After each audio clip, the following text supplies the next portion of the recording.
Hi, everybody. Good morning and good afternoon, depending on where you are. I am so excited to be joining you today to talk a little bit about some of the trends in regulated manufacturing that we are seeing kind of come to life, or that we will see come to life in 2026. So, by way of introduction, my name is Caitlin Minton-Smith, and I am the Senior Product Marketing Manager at MasterControl for our manufacturing products and kind of that tech stack. And before we get started, I just wanted to cover a couple housekeeping items. If you need assistance during today's broadcast, there is a chat function at the bottom of your screen. Please send us a message there and we will work to resolve any issues. There's also a QA function at the bottom of your screen, and we ask that you use that to ask questions during the webinar today. Please feel free to ask questions anytime. However, we will have some dedicated time at the end for Q&A. So with that, I wanted to start off to talk just a little bit about, why do I even have a perspective and why does MasterControl have a perspective? And, MasterControl's been around for over 30 years, kind of helping companies just like yours. Today, we have more than 1,100 organizations that rely on MasterControl to help them manage their manufacturing execution, to ensure that their documentation and training is compliant, and to help manage their asset management. And we really cross the spectrum in regulated manufacturing and regulated companies, period. So whether you're a startup kind of establishing your processes, or you are a global life sciences company with possibly household product names, we have you covered. I think one of the things that sets us apart is that we really are genuinely interested in where regulated manufacturing is headed and how we can partner with different companies to really safely manufacture and deliver products that improve people's lives. So a little bit about me, a little bit about MasterControl, and a little bit about why I am talking with you today. So when we published our manufacturing trends back kind of at the end of 2025, we identified several shifts kind of happening in parallel. We saw that just digital transformation has been accelerating, which it has been for a long time. We saw that AI kind of was moving from pilots to production, that regulatory frameworks continued to modernize and kind of align, and that we saw that supply chains, as well as just sort of manufacturing infrastructure in general, was being redesigned to really support resilience. And at first, when I was looking at these and I was looking at, stuff I'd read in 2025 and sort of looking into what could happen in 2026, it felt like these might be sort of distinct initiatives that companies might manage separately.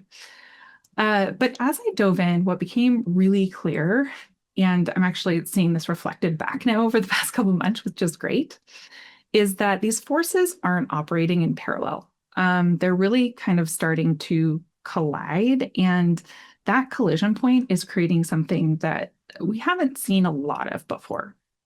So I like to think of 2026 not necessarily as like a continuation where we just do more of what worked in 2025, and think of it more as an inflection point where multiple pressures are hitting simultaneously, and the ways that companies respond to that convergence is kind of going to separate leaders from everybody else. This webinar, it's not going to be like a traditional trends presentation where we walk through a list of predictions and best practices, because I think that the most important thing to understand about 2026 isn't any single trend, it's how they are interacting with each other. Just think about what's happening right now in manufacturing operations. Regionalization is expanding manufacturing networks across multiple sites and geographies. We're seeing AI get embedded directly into GMP validated systems, not just kind of as bolt-ons of dashboards. We see regulatory frameworks like QMSR and EUDAMED that are really tightening those expectations. for compliance while also harmonizing across regions. And kind of covering all of this is that automation is accelerating the pace of all of this decision making and really creating more interdependence between systems than we've seen in the past. And when you think about it, each of these moments feels manageable, right, on their own. Every company has dealt with significant complexity in the past. But when they all come together and they kind of hit simultaneously, they create these structural tensions that manufacturing leaders really have to navigate. You aren't able to throw more resources at them. You start to have to kind of fundamentally rethink how your systems work together. And that's what I want to think about today and focus on. So we're going to explore 3 major tensions that are defining manufacturing operations in 2026. So first, there's this tension between global dispersion or expansion and operational consistency. So as companies build out regional manufacturing networks for resilience, they are also multiplying the pathways for variability. And all of this while regulators are demanding tighter alignment across sites. The second kind of tension that I want to explore is this idea of intelligence versus regulatory defensibility. So AI is delivering some real crazy gains and accelerating things in and of itself, is accelerating very quickly. But the regulatory governance expectations are accelerating just as fast. So really kind of the question becomes, how do you move quickly while staying inspectable, for lack of a better word? And third, there's this idea of automation versus human capacity. So systems are getting faster and more interconnected, but that doesn't automatically mean that your workforce can keep pace with that velocity. These aren't really like abstract strategic challenges. They do start to show up every day in tech transfer delays and audit pressure, validation strain, and workforce fatigue. And they kind of all point to the same fundamental question, which is, are your systems actually working together, or are they creating friction points that compound as you scale? So I want to unpack each of these, starting with what's driving the regionalization wave that we have been seeing and where companies are starting to feel that strain.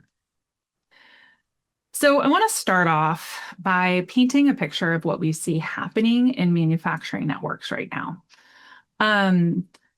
When we published the trend briefs, regionalization was already moving from this kind of idea of like nice to have contingency planning to something much more structural. And honestly, we've seen this like crazy acceleration even just in the past 2, 3, 4 months. In the past couple months, we've seen some pretty massive commitments. And I know these are going to be large companies, but bear with me. Novartis, for example, announced a $23 billion 5-year investment in U.S. manufacturing. Gilead put $32 billion into domestic production with a absolutely bonkers 180,000 square foot hub that's built around autonomous robotics and real-time monitoring. And Merck opened what feels like conservative $1 billion vaccine plant in North Carolina. And when you start to look at these things, they're not these like small incremental moves. They are really kind of fundamentally reshaping the investments of these organizations. And when you dig a little bit deeper, what is so interesting is that it's a lot less about cost optimization now. That feels like it used to be the primary driver, right? So how do we make things cheaper? But now the focus seems to have shifted to risk rebalancing. And this makes a ton of sense if you think about what, let's say, the past 5 years have looked like. You have things like pandemic disruption, right? You have geopolitical tensions that, people probably didn't see coming.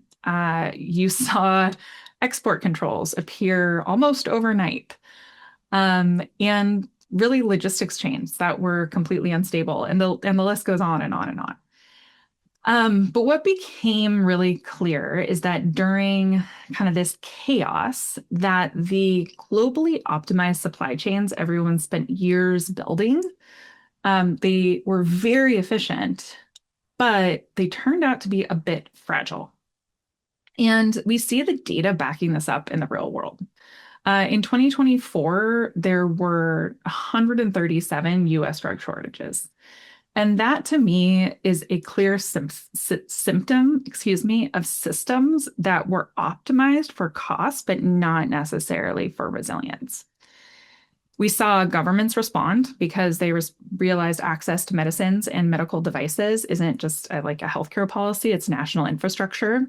And we saw manufacturers respond because having a single source for critical components became really a completely unacceptable risk for them to have. So what I'm seeing is that redundancy is really replacing kind of this idea of cost efficiency as the top priority. Obviously, cost is always going to be a priority, but this idea of redundancy becoming the goal so that you can consistently produce what you need to produce starts to really fundamentally change the operating model in regulated manufacturing. And this is where it gets interesting, I think. This came up actually a couple times at an event in Boston last month. That there's actually two kind of expansion points happening simultaneously, or kind of dispersion points happening simultaneously, and they create very different types of strain on the organization.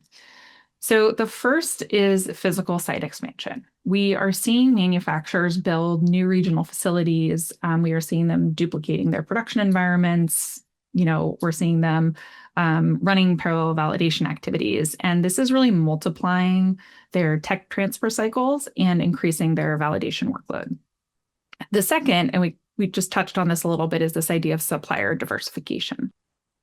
So this is where I think it really gets interesting, and it's something that came up actually a couple times at an event in Boston last month, is that there's actually two expansions happening simultaneously, and they create very different types of strain on the organization. The first is physical site expansion. So we are seeing manufacturers build new regional facilities. They are duplicating their production environments and also running parallel validation activities. And this is really multiplying these tech transfer cycles and increasing the validation workload. The second is supplier diversification, which kind of leans back on what we were just talking about, is that while companies are trying to move toward fewer but more strategic relationships, those remaining relationships still need backup. So you need things like secondary API suppliers, or you might be sourcing materials regionally or from different regions. And you could be, establishing new contract manufacturing relationships. And every single one of these new supplier relationships adds supplier qualification cycles, it increases incoming material variability, and it creates more kind of change control volume. So both of these changes, the physical expansion and the supplier diversification, totally improve resilience. They absolutely improve your resilience, and that is the goal. But here's kind of the tension point, is that both of them inject variability into systems that were designed to be tightly controlled. And that's where organizations start to feel the strain. And that strain doesn't show up in investor decks and quarterly reports. It really shows up in the day-to-day operations of manufacturers. It shows up in tech transfer repeatability, right? You have one site using one version of a digital template, another site uses a slightly different version, and suddenly what should be a straightforward process transfer becomes a months-long exercise in reconciliation. It can also show up in these subtle batch record variations between facilities. These don't necessarily cause a recall, but they can introduce enough variability that when you do an internal audit, you may realize your standardized processes aren't quite as standardized as you thought. At the same time that you're sort of facing this strain from this expansion moment, the regulatory expectations are not loosening in response, and it's creating this level of kind of friction and complexity for everybody. QMSR took effect in February, so it took effect earlier this month, and it harmonizes the US device regulation with ISO 13485. However, it does not reduce the FDA enforcement posture. So you're getting alignment, but you are still facing the same amount of scrutiny. Another good example of this is EUDAMED.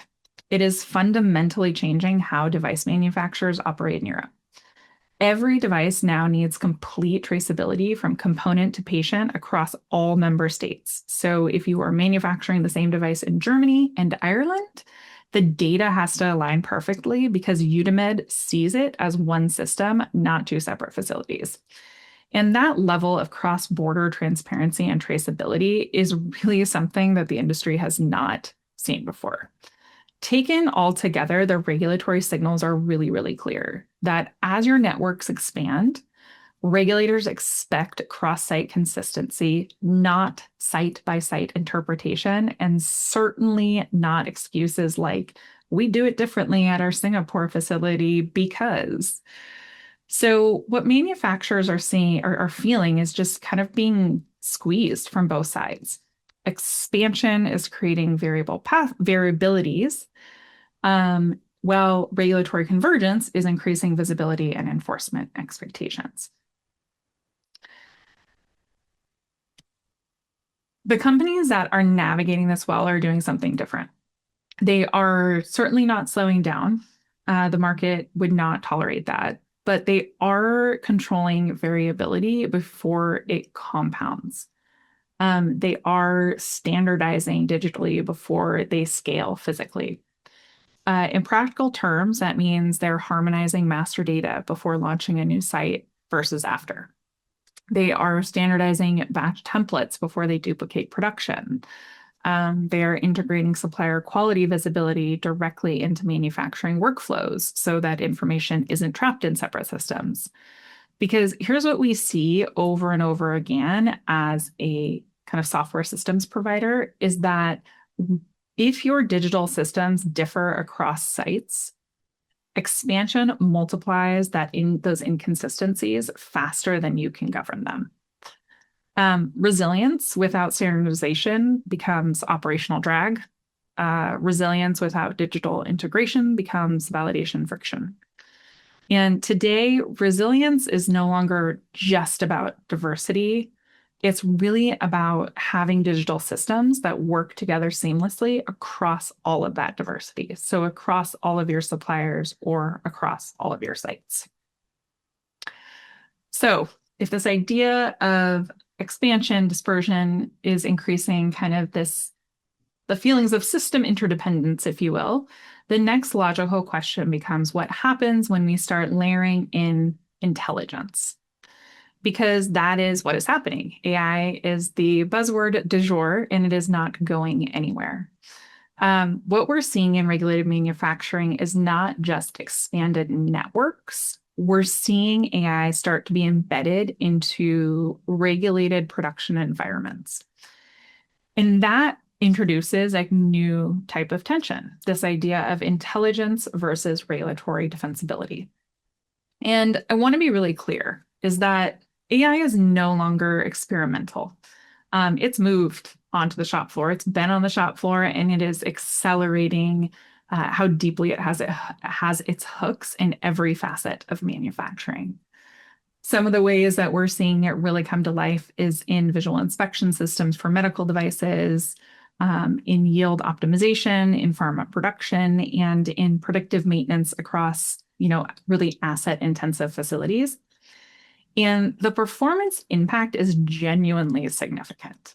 There's some pretty banana stories out there. One example is I saw that Johnson & Johnson at one of their sites reported a 50% reduction in unplanned downtime through predictive maintenance. That's 50%. And I understand that J&J is a Goliath, 100%. But I do look at this kind of as a bellwether for what companies can start to do with AI and what they can start to think about doing with AI. A recent Biopharma International report put it really well. I felt like they said AI development in drug manufacturing is shifting from proof of concept to proven impact. And I think that we just are seeing that, right, in real gains across a ton of different areas in regulated manufacturing. So the question has shifted from does AI work or will AI work in these areas, because we know it does. And I think the real question is whether AI can withstand regulatory scrutiny. And that's I think for me, where things kind of get a little bit interesting, because this is where we hit this governance inflection point. Regulators aren't asking whether you're using AI anymore. They assume you are probably. They really want to know how you're governing it. So in medical device, the predetermined change control plans, or PCCP, allows manufacturers to update algorithms without resubmitting entire devices, which is awesome, right? You have more flexibility, you can iterate faster, and those are all really good things. But there is, as always, a catch. It only works if your governance frameworks, monitoring plans, and update boundaries are all predefined and documented. So you can't just say, we are going to improve the algorithm over time. You need to show exactly how, within what boundaries, and how you are going to monitor it for drift. In pharma, we're seeing regulatory bodies and the EU AI Act elevate expectations around explainability and risk control in automated decision systems. They don't just want to know what your AI does, they want to know how it arrived at that decision. And more generally, in GXP environments, GAMP guidance on AI makes it really clear that models must have documented lifecycle management, including things like version control, training, data traceability, and performance monitoring. Underpinning all of this is the finalized shift from CSV to CSA. CSA moves validation from documentation-heavy scripting to risk-based assurance. And that does increase agility, which is awesome, but it also kind of increases your accountability. Under CSA, you have to clearly define intended use, risk level, and control mechanisms, which means that in 2026, AI is becoming inspectable. And that starts to change how you need to implement it. I want to make this kind of practical, right? Because it might be easier to understand, because this is where we're seeing these tensions show up operationally. So I think a good example is, you have an AI inspection system that's flagging anomalies, but during an audit, quality can't easily trace what model version was used for a specific batch. So you have this inconsistency. Another good example is you have a release acceleration algorithm that's shortening review time, but your audit trails don't clearly show where human oversight occurred. Again, another pitch point. And none of these things are catastrophic failures, but they are all inspection vulnerabilities. And this, I think, is interesting, is the ways that AI and just the requirements from regulatory bodies are converging with inspection readiness, because inspection readiness is no longer just a one-time event. It is really continuous at this point. Regulators are increasingly conducting remote assessments and digital reviews, and during these, they expect real-time traceability of decisions. So while AI can really amplify performance in regulated manufacturing, it also starts to amplify regulatory scrutiny. So given all of that, what do I see leaders in this space doing a little bit differently? So first, they are choosing systems with embedded AI. They are not running it as a bolt-on or kind of as a parallel ghost system that somebody maybe looks at occasionally. They're really tying AI outputs directly into things like quality workflows and deviations and just general EBRs. And it's starting to become really integrated into the control structure of their overall operations. The second thing that we're seeing them do is that they're starting to align their AI governance with CSA risk logic from the very beginning. So before they deploy any AI capability, they are defining the intended use, they are documenting the risk level, and they are formalizing those monitoring plans. So they're starting to treat AI governance the same way that they treat any other critical system validation. The third thing that we're seeing them do is really maintain this idea of human in the loop oversight. And this is something that at MasterControl, we're really, really passionate about as we embed AI into our systems. And it's important because regulators don't distrust AI necessarily, but because regulators expect controlled systems, you kind of have to prove that there is a level of oversight, right? So if your AI is making or influencing kind of some critical decisions, there needs to be documented human review at those appropriate points because of what these industries create. And, you're creating something that goes on or in somebody's body. And finally, companies who are doing this right are really treating AI governance as infrastructure. So it's not just a separate project. It's not, we're doing a pilot. A lot of companies are starting to think about how to build AI governance capabilities that will support multiple applications over a period of time. Because the reality is that in a connected manufacturing ecosystem where you have expansion or dispersion creating that vulnerability and AI increasing the decision velocity, intelligence without governance really starts to become a liability. Which brings us to the final tension point. And this one is really interesting because it's about people, not technology. So for decades, manufacturing roles were defined primarily by task execution. You had to run the equipment, follow the SOP, record the results. Escalations were manual whenever something went wrong, and that model worked really well when systems were relatively contained. However, when we get into these kind of connected, automated environments, the role of the operator is fundamentally changing. They are no longer executing isolated tasks. They're starting to sort of orchestrate holistic workflows. They might be navigating a digital batch record while interpreting dashboards and responding to system-generated alerts or AI outputs. This really means that the cognitive profile of the job has shifted. It's less about mechanical execution and more about system coordination. And this shift has been happening for years, and we just kind of see it it never stops gaining momentum, to be honest. I was reading the other day that the Arm Institute projected that we were going to be short more than 2 million manufacturing roles by 2030. So 2 million unfilled positions is a better way to say that, I guess. And the gap is going to most acutely be in the areas that we're talking about, right? So folks who are automation specialists or validation engineers, and those people who can bring digital manufacturing expertise to GMP environments. But I want to make something really clear when we talk about automation, particularly when we talk about kind of automation and human capability, is that automation in and of itself is not the risk.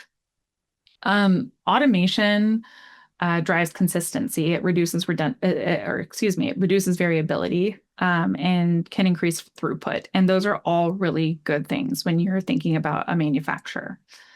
What the risk is this capacity mismatch, because automation accelerates several things simultaneously, including things like data flow and decision cycles and dependencies across systems. And when a system is integrated, those actions start to propagate. So it's not just one thing anymore. For example, a material change can trigger a quality review, or a deviation can trigger some kind of cross-site visibility. An AI alert, for example, might influence production decisions down the line. Things just kind of start to build and they start to move faster. However, the workforce capability doesn't automatically scale with that type of velocity. Upskilling programs have always had to compete with production schedules. But what we're also seeing is that institutional knowledge is retiring. And a lot of your most experienced operators are leaving the workforce. And you're bringing in new people who might be digitally fluent, but are not necessarily GMP fluent. And in regulated manufacturing, you need both. So what this really means is that in a lot of companies, automation investments have outpaced kind of role redesign, where you've implemented new systems, but you haven't systematically rethought what jobs look like in this new environment. The strain here doesn't manifest as an automation failure where systems crash or processes fail. It shows up as hesitation or workarounds or a shadow spreadsheet that people maintain just to be sure. And it really starts to impact things, as it compounds. And this is, frankly, why I think that the manufacturers who jump ahead won't necessarily be the most automated, because while automation is really important, it is not the most critical thing. I would hazard that they won't even be the most advanced in terms of their tech stack. I think what will really define kind of navigating this pinch point between automation and human capabilities is that they'll be the most adaptable. And when I talk about adaptability, what I really mean is having systems and people that can actually work together effectively. In this context, it isn't about cultural flexibility or being open to change. It really is structural alignment between a couple things: automation capability, workforce capability, and system design. Excuse me. The organizations that are navigating this well are doing three things. So first, they are tying their automation initiatives to training plans from day one. So as a core part of the implementation plan, they are thinking about what types of upskilling they need to do. The second thing that they're doing is they're redesigning their roles intentionally. So they're not just layering dashboards onto legacy job descriptions and hoping that people figure it out. They're starting to ask things like, what does this role actually need to do? And then restructuring it accordingly. And the third thing that they're doing, and this to me is just so critical, is that they're investing in configurability, because adaptability requires configurable systems. It requires things like low-code workflows or modular systems that can adjust without requiring complete re-engineering. And I think one area that we really see this come to life is in cell and gene therapy as it scales up, that the ability to rapidly reconfigure something like a batch record, for example, for patient-specific small batch production is really essential to their ability to modernize and digitize. So think about kind of the compounding effect here of these three pinch points or tensions. You have this idea of dispersion and expansion, increasing complexity. You are seeing AI increase decision velocity, and you're seeing that automation is increasing kind of interdependence between systems. And individually, each of those pressures is manageable, right? Like we talked about, companies have dealt with complexity before. But when they collide, something structural happens to your manufacturing system. It becomes more connected, whether you intentionally designed it that way or not. So think about what this means practically. An example here, a supplier issue in one region now could affect production visibility in another, or an AI-generated anomaly in visual inspection could trigger downstream quality workflows, stuff like that. And the system really starts to behave as an ecosystem. And ecosystems have this really interesting property. Ecosystems both amplify strength and weaknesses. So when things work, they work really, really well. And when they don't, those problems can cascade. So the question is transitioning from whether your organization is digital or should be digital. The question now is whether your digital systems are actually integrated and working together. So are they talking to each other, or are they creating friction points? And that's kind of why the conversation has fundamentally shifted from digital adoption to digital architecture. And I want to expand on this a little bit, because this is really the crux of everything we've been talking about. For years, the goal was just to become digital. So move off paper, just become digital, move to an electronic batch record, implement MES, adopt a QMS platform. And digital adoption was progress. But Now, what we see is that digital presence without integration actually creates operational fragmentation.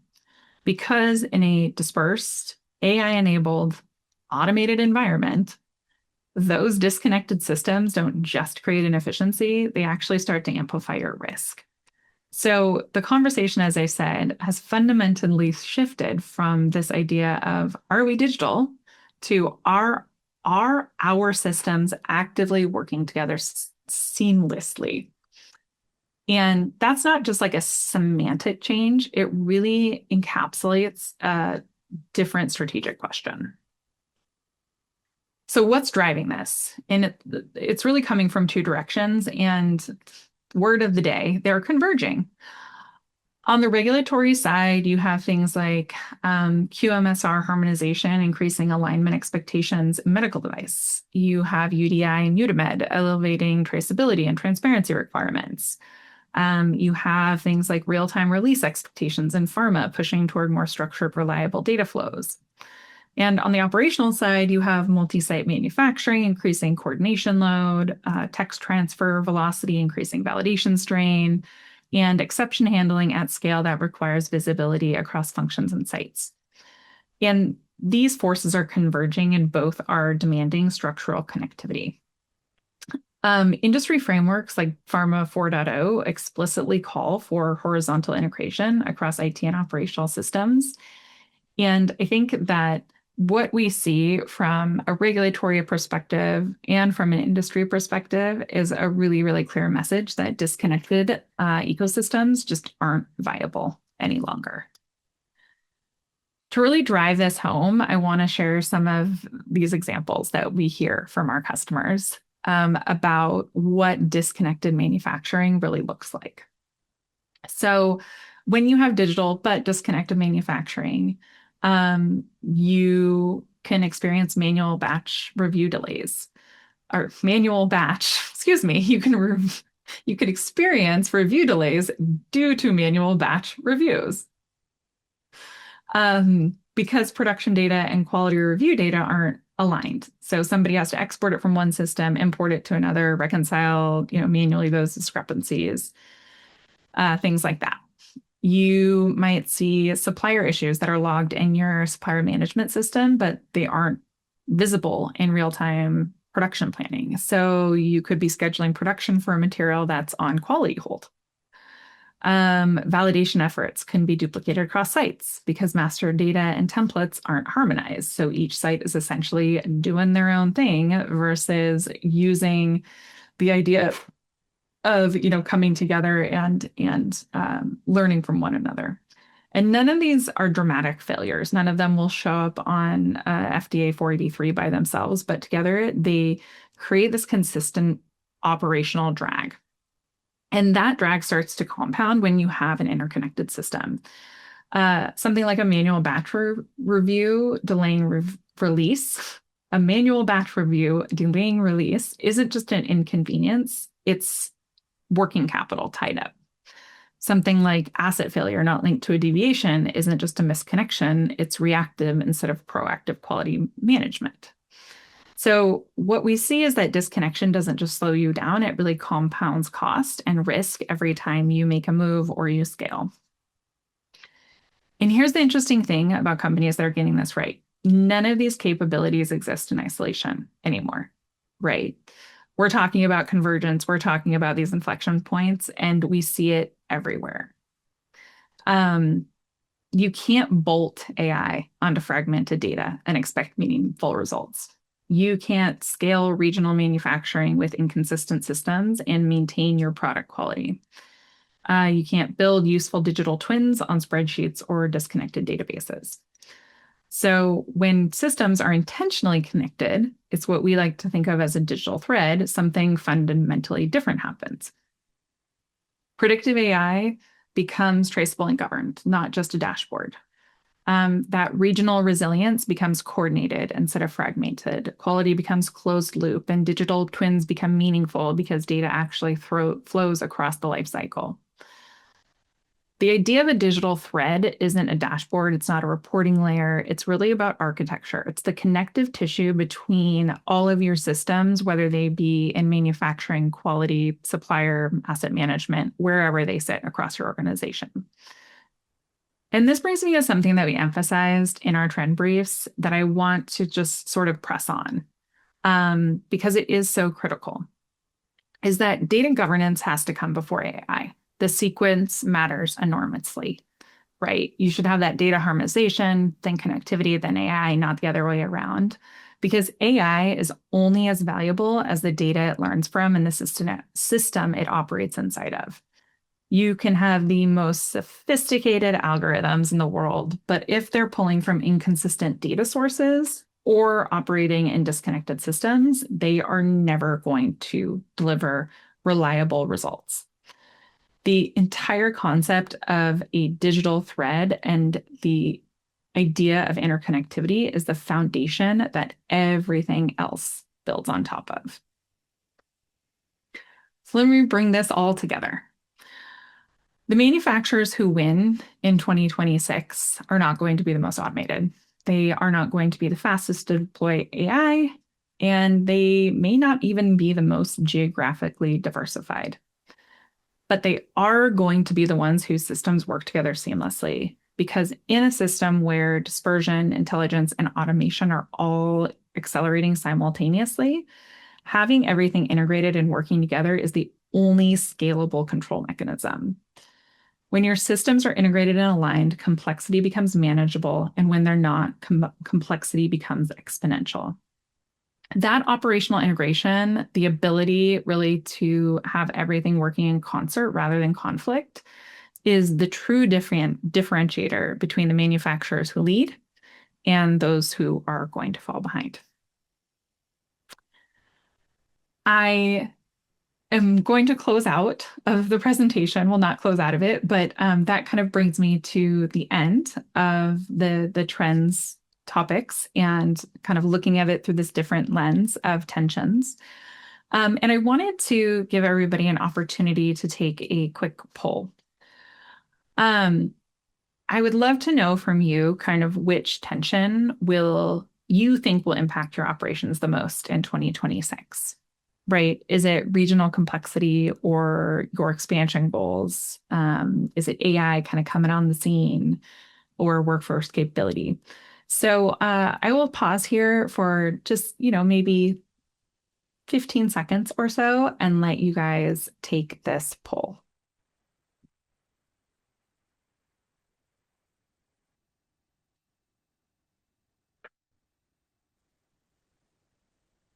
All right.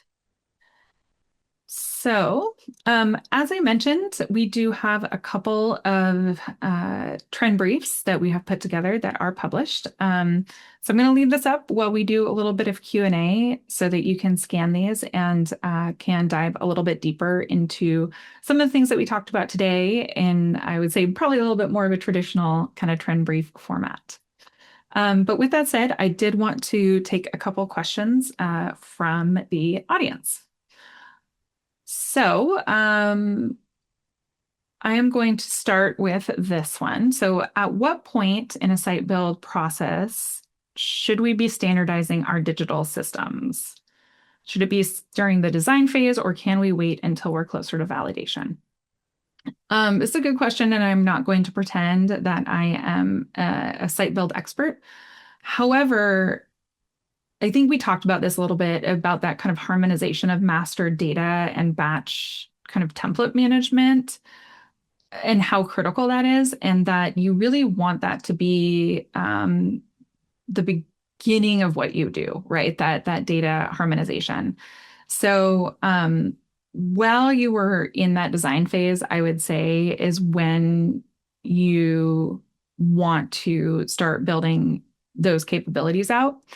If you wait until later, you probably are going to spend some time reconciling systems that should have been aligned from the start. And I should have started this saying that, if you have an architecture that works really well at one site, for example, duplicating that at the other side is a really good place to start. However, there's always going to be variability, whether that be because of what's being produced or because of suppliers or, a million other things. So really thinking of this idea of like digital standardization as part of the site design versus a post-construction activity, I think is going to be really, really helpful for that standardization that everybody needs to get to take advantage of things like AI, et cetera.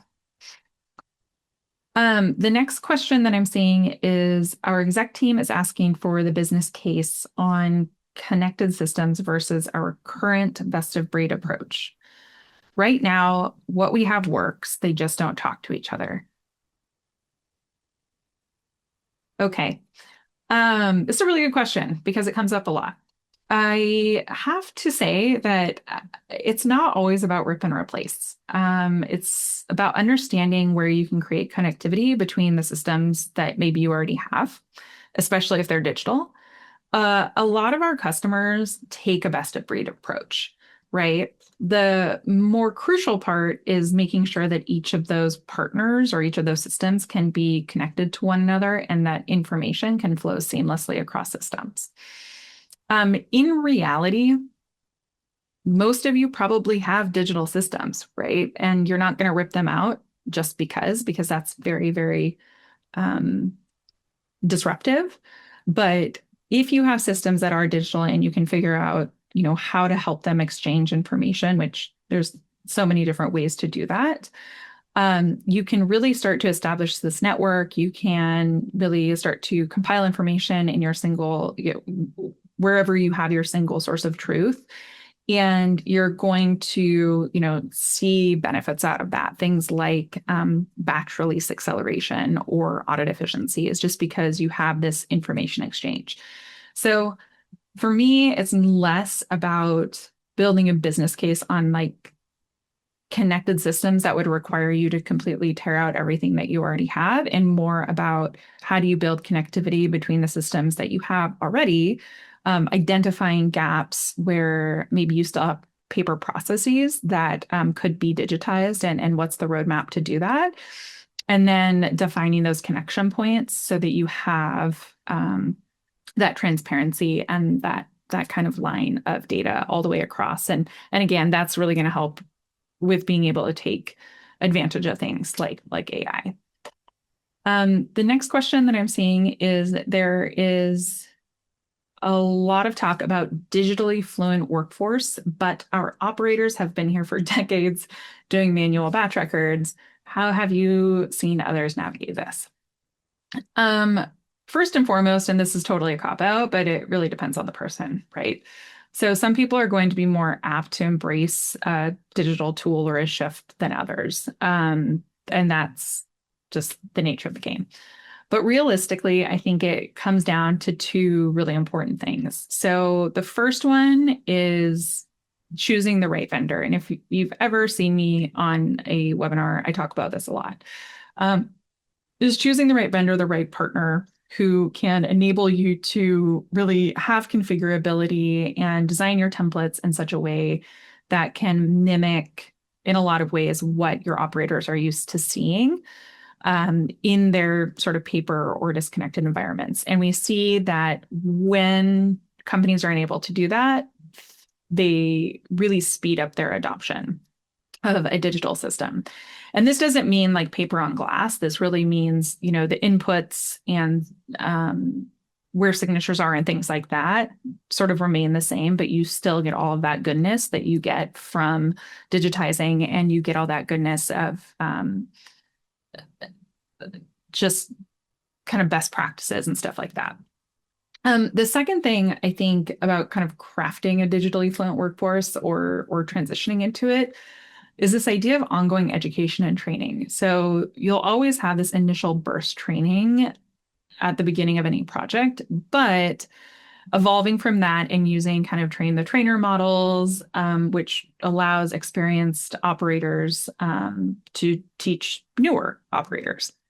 And what I think is interesting about this also is that, you may see some turnover in your workforce where you have older operators who are more used to paper systems and you have newer operators who are more digitally fluent, but they may not be GMP fluent. So you can take those digitally fluent operators who may not be GMP fluent and pair them with very GMP fluent, but maybe not digitally fluent operators. And you can make this really amazing kind of synergy come to life, which is awesome.